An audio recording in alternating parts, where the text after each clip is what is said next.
Hey, what's going on, guys? This is Aston Williams coming to you live again with another amazing episode of the Melanated Traveler. First and foremost, Happy New Year! This is the first episode of 2025. This is the first episode, so I'm super excited. Y'all know how you know how we do it here, man. This platform was made to inspire the diaspora to travel the world, no matter where we are in the world, to meet wonderful travel content creators, wonderful entrepreneurs to share advice and tips to inspire the culture to travel. That's what we do. So I have an amazing guest in the building. I have Miss Kat Garcia, aka Backpack with Cat. How you doing I'm today? doing great, Ashton. Thank you so much for having me. I'm super excited to be here. Happy New Year. I'm looking forward to prosperity. I'm looking forward to so much travels, coming up. And I just want to shed some light to Hopkins Belize down south and my journey here. And I live here, and I'm just really excited to talk about it all. All right. Let's get going. Well, she already spilled the beans, y'all. We about to talk all things Belize in this episode. We about to talk all things Belize and outside of the norms of what people normally travel to. You know, cruises normally go to Belize and San Pedro, which we're going to talk about later. But one thing that really drawn me to Kat's, content is that she specifically focuses on Belize outside of the boundaries that everybody knows, right? So we're going to dive into that. But y'all already know how I start off everything. I want to start off with your why, your reasoning for, travel and promoting travel and also promoting Belize. What's some of your reasons behind that? Sure. So generally, when people come to Belize, or what people know about Belize would be some of our touristy destinations as far as like San Pedro is concerned, some of the keys like Key Calker. So what drove me is I was born and raised in Dangriga, Belize, which is I'm about 30 minutes outside of Dangriga, where I live in this beautiful village of Hopkins, Belize. And this place is just growing right now, as far as food is concerned, local restaurants, lodging, so on and so forth. And down south is really where the deep Garifuna culture lies. So I wanted to shed light on that because as it stands now, there is one other person who's a local creator that's like shedding light on the place, but I wanted to showcase Hopkins Belize from my lenses. Gotcha. And talking about Belize sits culturally. It sits in what I call a sweet spot in South America. It's like, everybody travels to, Costa Rica is probably one of the most primary countries that people travel into Central America. El Salvador, which I went to 3 years ago, I went to El Salvador. It's starting to become popular by, creators, but a lot of people don't talk much about Belize and just from a cultural perspective. Can you give us like some of some of the cultural aspects of Belize that maybe people don't know?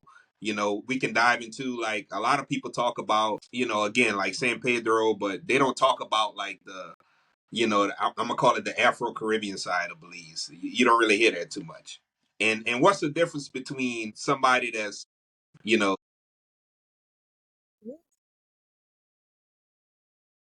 Yes, no, you said it perfectly fine. Garifuna. So history has it that as Garifuna people, we were Anwar, the tribe that we come from in Nigeria, and we then shipwrecked in St. Vincent and the Grenadines, and then we were exiled from the island of Biloxi, and we were then taken to different parts of Central America. So a lot of us Garifuna people are in Belize, some are in Honduras, some are in Nicaragua. I do believe, yes, and then we also have some that are in Guatemala because that would be like Livingston, Puerto Barrios. So history has it that we settled along the coast. Whether or not we were enslaved, that's still very much so questionable. And just like a lot of our history has been lost, and we do have some genealogists who are working on the preservation of our culture and really finding out where our people came from and, where they're at. But that's just like a brief portion of like our history. So here in Hopkins is the predominant Garifuna community. And we also have our Garifuna people here in Hopkins who speak the Garifuna language itself, so that is a little challenging for me, although I was born and raised in Belize. And at 7 years old, my mom moved us to Long Beach, California for a better way of life. So I grew up in California. My mother and my father, they both speak the language fluent. My grandmother's from Honduras, so that's like where I get my Spanish from. And then later on, high school, college, took some Spanish courses as well. So that's just a little bit about like our history, like as Garifuna people. But here in Hopkins, it is somewhat of a language barrier for me because I mean I'm getting better, with understanding more and more and more, but this is a Garifuna community. Gotcha. So, like, let's get off the outskirts of San Pedro. That's where everybody Yes. goes. A lot of people, like, if I would go to state.gov right now, Belize would probably be possibly a level 2 or a level 3. And one area that they say never travel to is like Belize City, like in that area. I've had a few creators that I've talked to that have traveled there, and I find it, and it's not to be politically correct, so I'll just say it, right, is the fact that even my travels in Colombia, my travels in Costa Rica, the places that they say are very dangerous, they normally have people that look like us, the same. So let's break that myth. Outside of San Pedro, what are some places and locations that people should explore in Belize? So outside of San Pedro, and this has a lot to do with you as a traveler because we have so many different travelers. Like we have our travelers who only travel 5-star. Like they want 5-star accommodations, and there's absolutely nothing wrong with that. That's what you like, that's how you like to travel, then that's awesome. Then we have our travelers who like to immerse in culture. And they want to see how the people live. They want to see where the people live. They want to eat where the people eat. They want to support like the locals, and then sometimes we have our travelers who I like to call them the explorers, They want to do a series of different tours. They want to see Mayan ruins. They want to go scuba diving. They want to go snorkeling, jet skiing.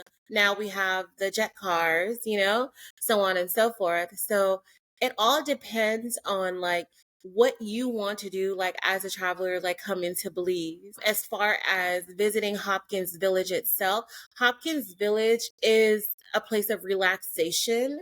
So as far as like the nightlife is concerned, unless there's like an event, there is not much of like a nightlife here per se that is going to be consistent. Like, yes, we do have a lot of karaoke down here. It is a thing of Hopkins Village. And aside from that, like if you want to like go out and like party, like I said, like there are certain local like bar lounges that we have here or certain restaurants, but it's not one of those rah places. But if you want to dive into the Garifuna culture and immerse yourself in how the people live, the different foods, the local businesses, and it's so awesome and amazing that there are so many amazing local restaurants that are owned by locals. And as a creator, I'm beginning a new series, which is Buy Local, Shop Local, Stay Local. And it's been so fascinating. And I have videos that are going to be dropping pretty soon, actually talking to the business owners and listening to them and listening to their stories. And the majority of the local restaurants and businesses are family owned. And that alone is just so beautiful because it's like you're betting on yourself for this place and this restaurant to be successful. That's awesome. That's awesome.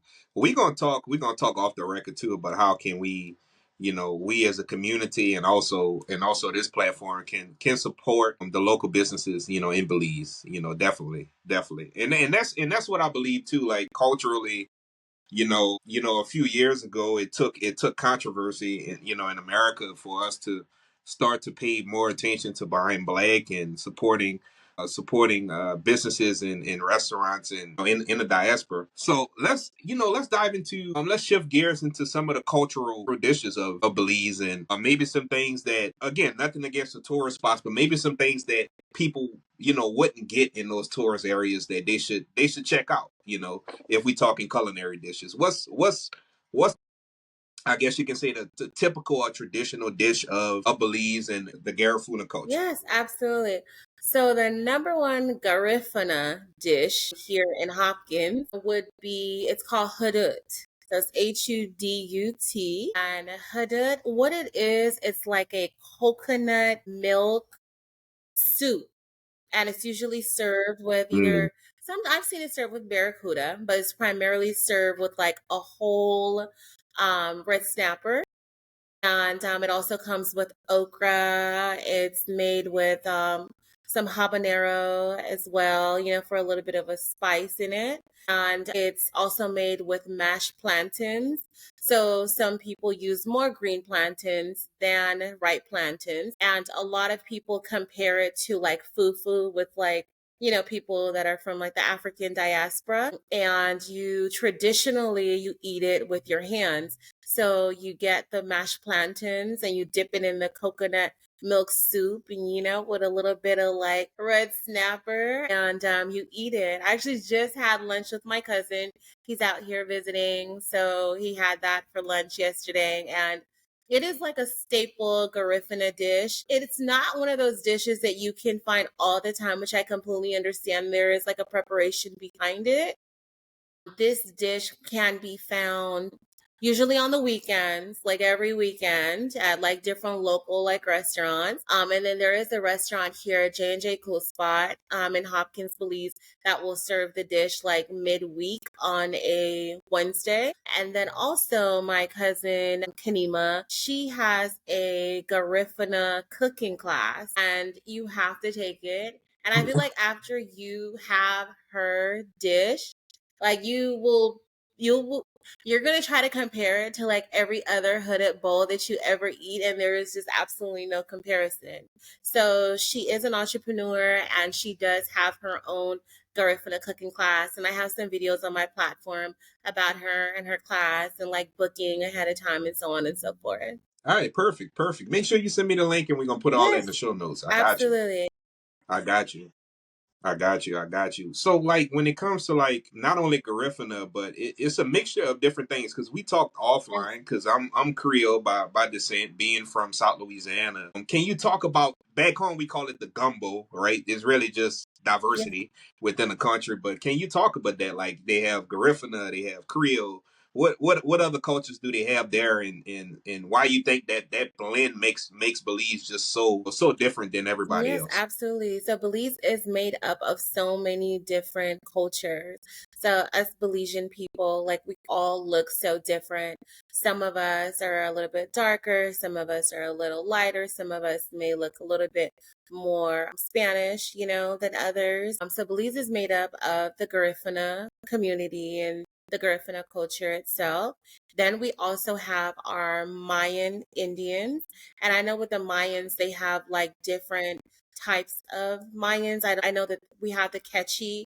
I don't know about the other two Mayan communities that like reside in Belize. Then we also have our Creoles that live in Belize as well. And then as you get closer to like the Corozal area, we have like our Spanish Belizeans who also speak like Spanish. So the primary language of Belize is English because we were taken over by the British colony at some point in history, which is why Belize is actually one of the most favorable destinations here in Central America because that is our primary language. Then we have the Garifuna, as I mentioned before, and then we have our Mayan communities, and they speak their own language. And then we have some of us Belizean people that also speak Spanish as well.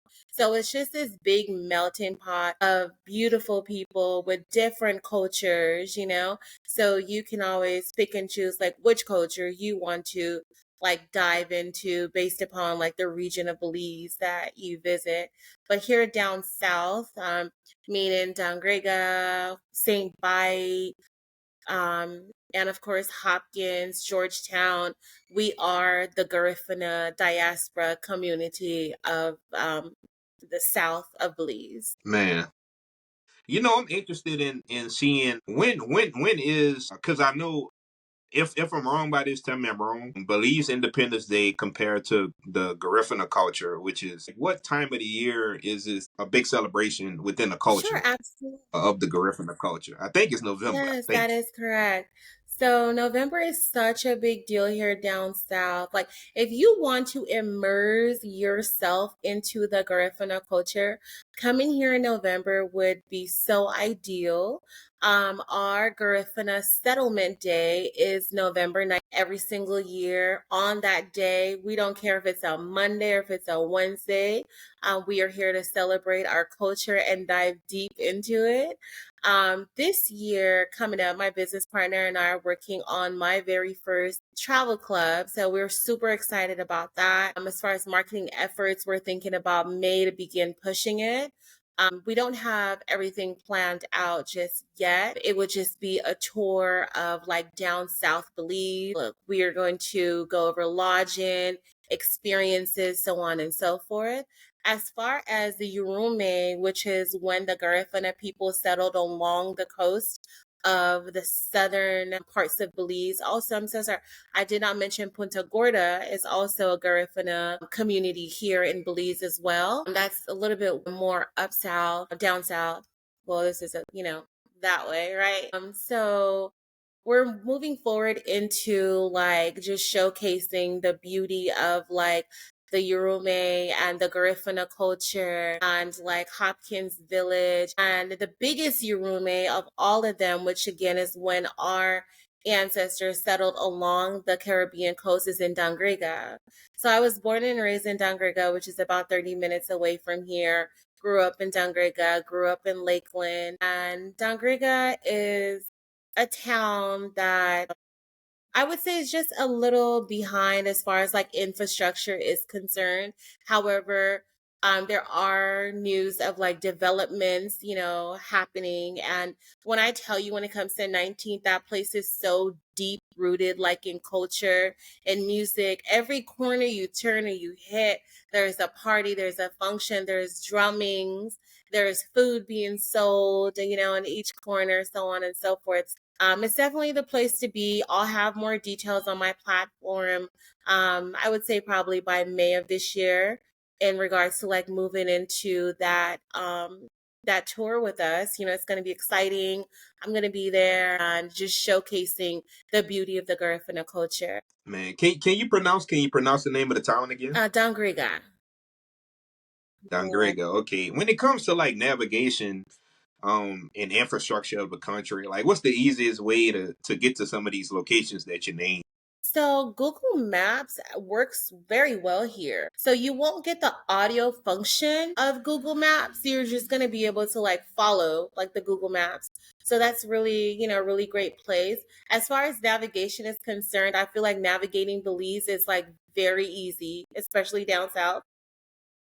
Excuse me, Dangriga is literally like 30 minutes out of here. Like you make a right and then you make another right and you go straight down the road, headed towards places like Punta Gorda. You would just have to follow like signs. There are signs everywhere.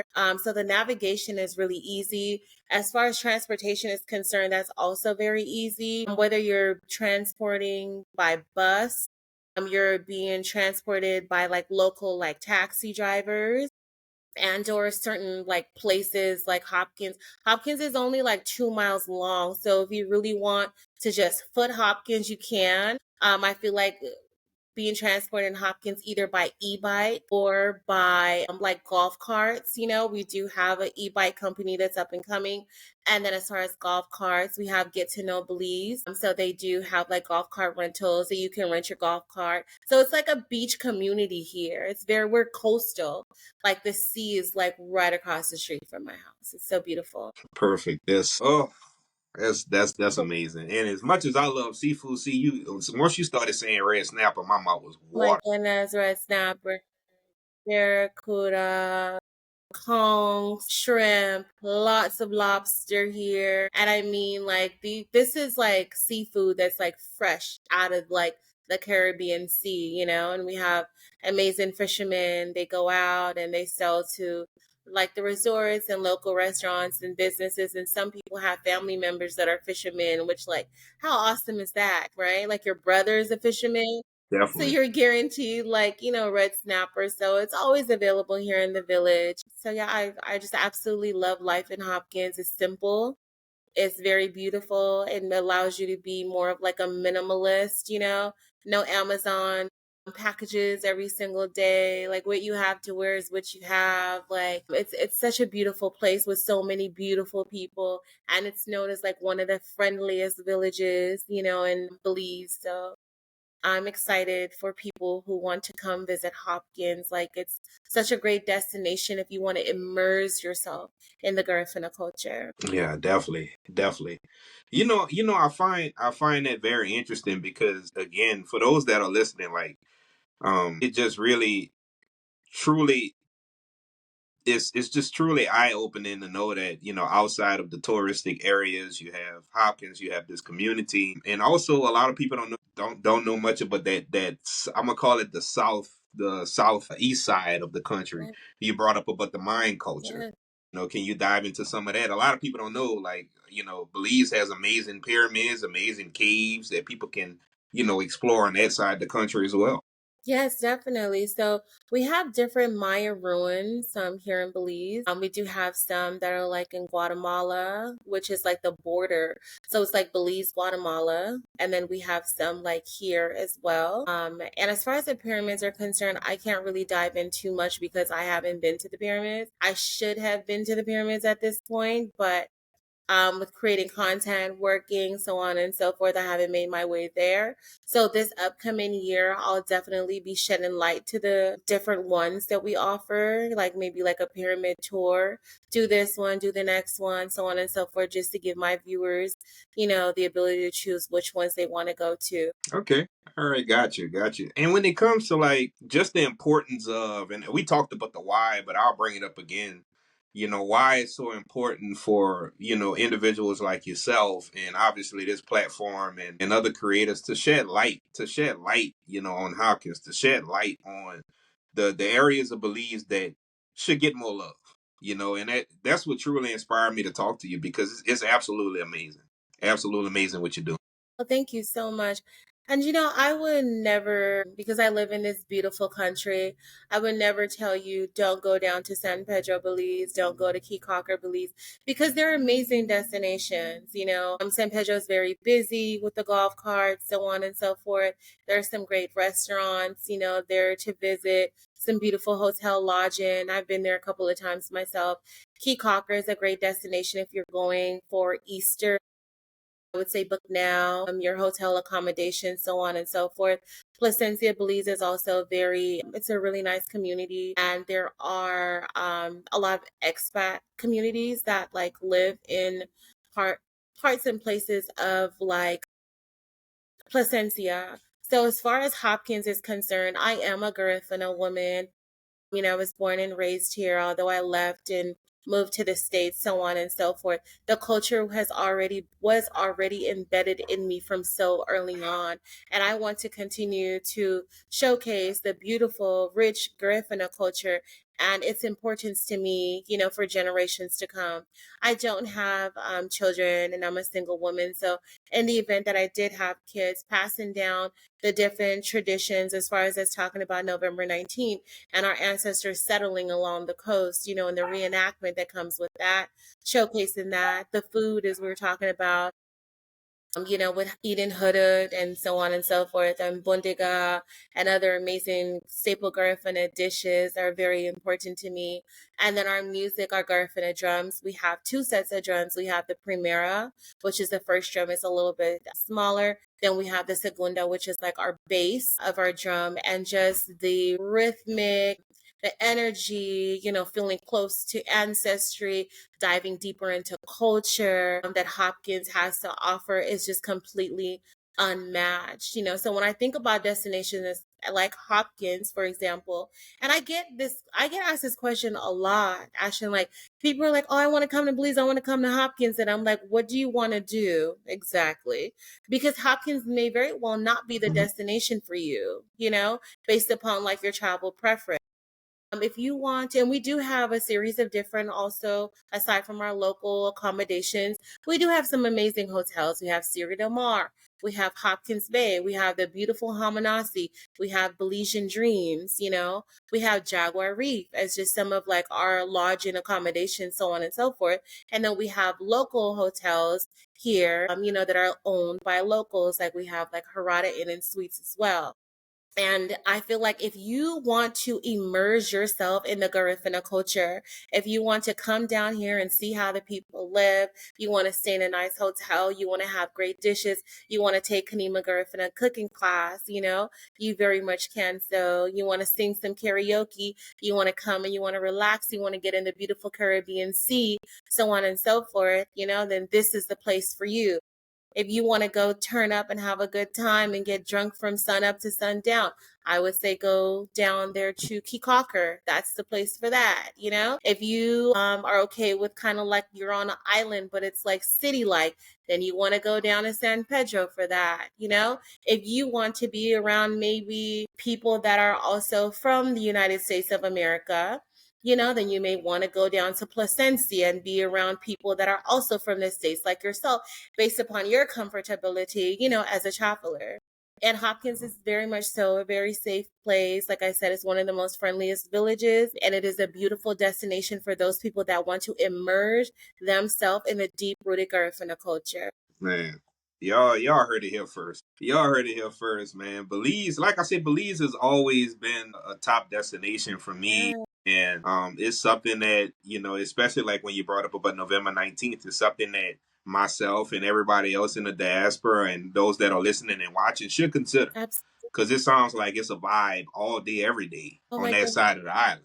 It I'm just saying. is. It is such a vibe for Garifuna Settlement Day. I mean, some people don't even sleep, like, for the entire weekend almost, or take a little nap here and there, But like I said, in Dangriga itself, like there's people that are just, you hit a corner and it's some food.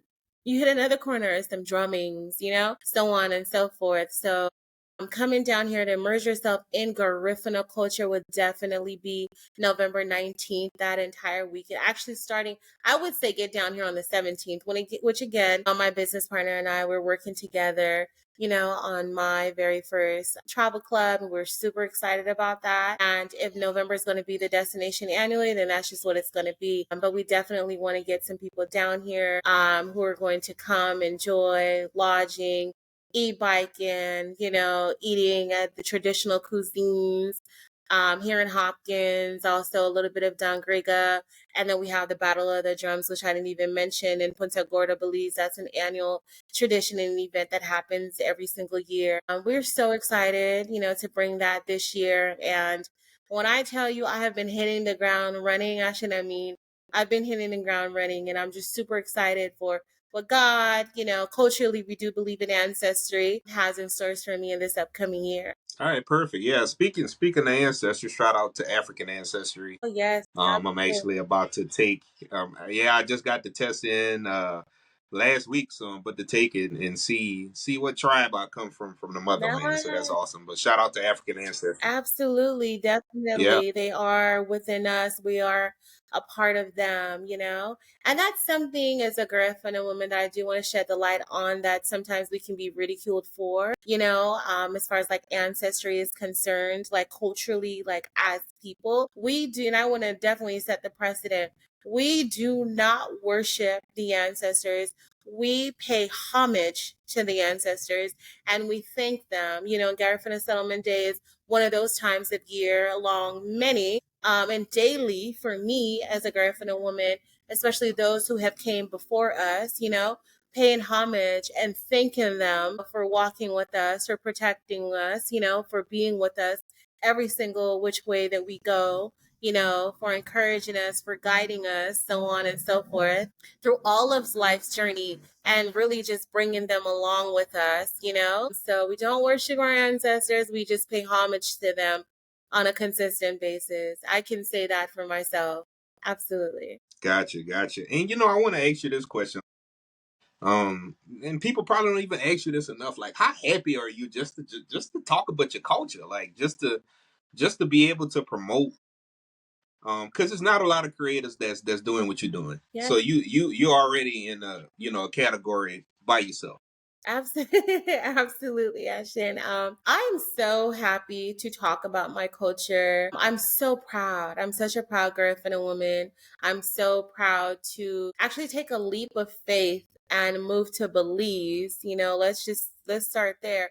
I've only been here now almost a year and a half. I wasn't living in Long Beach. I was living like on the outskirts of LA before like I moved here to Hopkins, and I do work remote part-time from the States, which allows me the other half of my time to be a creator and to be creative, and also on the weekends, so on and so forth.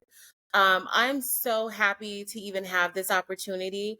And then I do want to shed light on something too. Actually, like when you take leaps of faith as such, to understand that people are giving up something in order to gain something much bigger.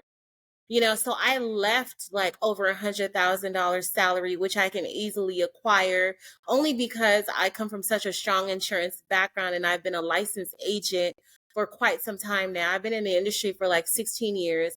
I've been licensed for about 8 of those 16 years. So if I wanted to dive into commercial insurance and go back into that, I could. I am still in the insurance industry. I work under a agent, and I handle like his private book of business, which works out for me, my time, my schedule. My day here in Hopkins starts at about 11 o'clock. So that gives me from the time I wake up until 11 o'clock to do some filming, or shooting or what have you. I have a videographer that's local, Jeremy Kristoff. He's amazing. And then I do some work with Hopkins Uncut, which is Dirk as well. And, that gives me my creative space to edit, so on and so forth. And then, by the time I'm off work, for the most part, like I still have some daylight to go on a bike ride, so this life that I have chosen to live, I am just really happy with my decision making. Again, there are sacrifices that come with it, and being back home in Belize is just so unmatched. Like, not only am I waking up and I'm in the sea at 5:30 in the morning with the sunrise, I'm eating better. I'm riding a bike. When Hmm. was the last time in Southern California did I go bike riding on a consistent basis? That's actually my only form of transportation. I don't know why everyone is so worried about me having a car, and I'm not worried about me having a car. Like, I got this red bicycle outside, and I just take it everywhere I go. If I need a taxi somewhere, great. If I want to get on a bus, I get on a bus, and I'm happy to be on the bus because you know what? I'm going somewhere to a destination I have not been. And then on top of that, with the grace of God, I can afford to go stay in a nice hotel, for the weekend and just bask in the beauty of just Belize. It's also allowed me to just live a simpler life, like we were talking about, like Amazon. Like, yeah, I was one of those get a package every day, type of women, or like I always felt like I had to be, well put together and dressed up, and I am. I'm always going to be well put together, but now it's just on a different level. So when you ask that question, like how happy I am, I'm just so happy to be home. And I'm so grateful for God to give me this opportunity because I never saw this coming. I didn't think I was going to leave my upscale, bougie Los Angeles lifestyle, 5-star cuisine, traveling everywhere. Now it's like I can travel within my own country that I live in. Like, what a blessing that is. So I'm happy. I'm happy. Yeah, a lot of people don't talk about the soft life, and I think because I'm in the grain industry, as far as the 9 to 5, I'm in the grain industry. I've been in operations for a long time, and a lot of people don't talk about that soft life, Yes. outside of that corporate world, and the peace that comes with it is absolutely amazing. Absolutely, but then you have to give up something, and what happens is, actually, a lot of people are not willing to give that up. Like I was willing to walk Yeah, away from over $100,000, which again, I can get that, right? But then right now, the space and life that I'm in, my creativity supersedes anything. I'm not willing to negotiate my creativity for anything. So now it's like, yeah, I'm making half of the money. But not only that, I didn't even mention this. The money in Belize is double the US dollar. I didn't even mention that. How could I not mention like such a highlight? So my money is double here. So whatever I'm making is double. So that's such a plus, and even more of a reason for you guys to come on down here to Belize. The money is double, so I appreciate that as well. But aside from that, in order to live the life that I'm currently living right now, you have to be in a place and position where you're willing to give something up. And I think a lot of creators don't talk about that. They show you the glitz and the Yeah, glam. But yeah, I'm living in, Mexico now, right? Or I'm living here now, or I'm living there now. Yeah, but are you still making $100,000 a year? The odds of finding that, I'm not saying no one is doing it. The odds of finding that is pretty slim to none, because we have this thing within us where we want to live. Living and being free, whatever freedom looks like to us, is like priority over anything else. gotcha. Yep, yep, yep. They don't talk. They don't talk. But you're saying something. I'll say it for you. They don't talk about the They losses don't either. talk about the They don't losses. talk about the losses. They don't talk about the struggles of being a digital nomad. You're not making a sale every day. You know, you got to revamp your life, and yeah, like And I'm here. I'm respect. here to talk about it though, Ashton. I'm here to talk about the struggles. Like, as beautiful as Belize is, like I've had times where we've had blackouts, and I'm like, all right, well, my boss is flexible. He understands I live in Central America. He's not worried about me. He knows the work is going to get done when the lights come back on. We have blackouts. We've had times where like the water went out. So now it's like you should have at least a big gallon of water filled up somewhere in your house in case you have to bathe with the water in the gallon. Like there are certain things that Yep. come with like living abroad that you may not have. I do my best to charge my electronic devices, but sometimes there's blackouts and I don't have a phone. And I'm like, well, I guess I'm going to go to the sea. You have to be able to pivot. You have Yeah, to be able you're to absolutely pivot. right. Because you know what? I want to talk briefly Yes. about not necessarily. Yeah, I'm gonna say it. I'm gonna say it. American privilege, Canadian privilege. You know these countries that when you go to other countries, like the first country I traveled to was El Okay. Salvador, and the Airbnb was beautiful, right? And I didn't read the fine print in the Airbnb. They had no hot water, so I'm not used to that. I'm like, and then as I immerse myself in the culture, that mindset became like slim to none, and I just started to focus on the Yes. experience, Yes. and that's what I want people to think about: the experience. What experience are you going to get from going outside again? She's not knocking these touristy No. places. Y'all heard her in the episode. She said if that's your style, Go. go. But when you travel to other parts of the country and you begin to experience things, and you just want to immerse yourself in the culture and have that experience. Yes. So yeah, definitely. Absolutely. Definitely. Yes, and then Hopkins is an experience. Like you're not going to get like a one-on-one cooking class with you and like a couple of your friends. Like learning how to make authentic cuisine, and my cousin makes it so engaging, and interactive. I was actually just over there doing a little bit of B-roll with her yesterday, and I forgot where her clients were from, but mom is chopping up like garlic, the daughter's straining some fresh coconut milk,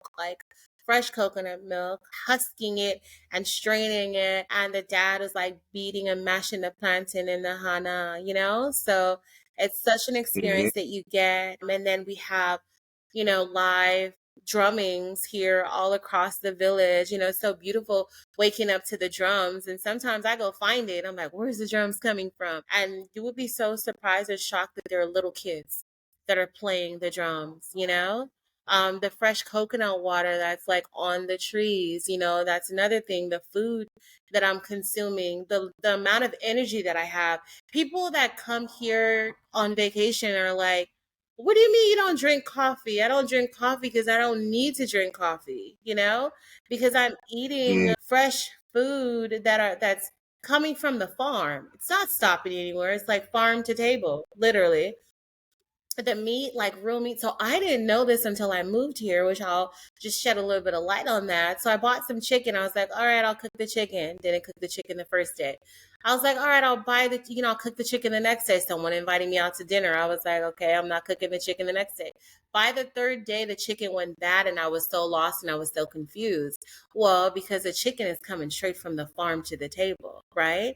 So this is like Hmm. real poultry. And I'm like, so if my chicken in the States can last like 5 to 7 days in the fridge, like, what am I really eating? Because this chicken has a 3-day expiration limit, you know? Yeah. So and then also seeing things like eggs being stored on the shelves, and I'm like, why are the eggs on the shelves? You know, that's how they're preserved here. Well, they're coming straight from the farm, so they don't need Hmm. to be preserved in the refrigerator. So it's a beautiful place. It's such an experience coming here with the food, the culture, the people, the relaxation that you get here in Hopkins. And one thing I would definitely shed the light on, though, that I haven't mentioned thus far is the Caribbean Sea. There is magic in the Caribbean Sea. The Caribbean Sea, I feel like, is made for cleansing. It's definitely Hmm. made to clean and cleanse your aura. So if do not come down to Hopkins Belize or down south, and at some point before you leave, you gotta take a dive into the sea and come out. It is just by far one of the most euphoric, cleansing feeling. And with the amount of salt that's in that water, have you out here walking like Jesus on water, So it's an experience like none other, and it's such an amazing destination to embed yourself into culture. So if that's you, come on down to Hopkins. I think after people listen and watch this episode, they're gonna be hitting you up here Yes, real hit soon me about coming up, to. follow me. Definitely, Definitely. definitely. And last question, like for those that statistically from the diaspora in America, honestly, it's not a lot of us, not a high percentage of us that travel domestically or internationally. But the people that are on the fence right now, maybe on the fence, but exploring their first just destination, whether they be domestically or internationally. And after hearing and watching this episode, they're still on the fence. What's just a short message you could give to that person to kind of light fuel under them to want to be able to get out there and explore? The message that I would convey is, if you don't do it now, then when? I'm so big on not living a life of regret. If there are chances that you can take, and if you have the opportunity and the financial back end to be able to come to another country and immerse yourself in the culture. And again, like I mentioned before, I'm not knocking San Pedro, Placencia, Kikaker. If those destinations fit who you are as a person, then by all means, come on down to Belize. It is such a beautiful place to visit. There's so many different cultures, so many different like tour operations that you can book way far in advance, to really have this trip that you want to experience in Belize. If you are a cultured person and you want to be around melanated people like yourself, and the primary language here is English, which that is by far one of the most determining reasons why you should even come to Belize, because there will be no language barrier. Everyone here speaks English, so you will be able to understand and comprehend each other. And if you want to dive into culture, if that's you coming down south to a destination like Hopkins, is definitely the vacation for you. Y'all heard it here first. So, how can us as a community support you? How can we follow you? I want to take this time out to throw out all your social handles, anything that you want to promote. And again, for those that may have missed or may catch the front end of the episode, I'll make sure that I have all our information down in the show notes. But I want to give you this time just to blast out anything that you want to blast out, ways where we can follow you and support you. Absolutely. So on Instagram, my Instagram account is BackpackwithCat, and it's spelled exactly how it sounds, CAT at the end. And on my TikTok, I'm BackpackWithCat and the number 1. And if you are on Facebook, which Belize is predominantly on Facebook still, my name there is Catherine Garcia Roches, spelled ROCS. So I'm on all platforms. On YouTube, I'm also Backpack with Cat. I need to do a lot better this year, I said, with my YouTube channel, but contacting me on TikTok and also Instagram is definitely going to be like your number one way. And then moving into a travel club down south, hoping to really do it really big this year for November 19th. So that's going to be coming out in the month of May, starting like the marketing efforts to see how many people are interested and then moving forward from there. All right, great. Well, y'all heard it here first, but again, I really do appreciate you for coming on. So many gems in this episode, and I can't thank you enough for hopping on again. And remember what I told you. We family, so looking forward to collaborating with you on more projects in the future. Absolutely. I can't wait. Yeah, all right. So y'all already know my motto. I'll see you at the top because the bottom is just too crowded. Peace.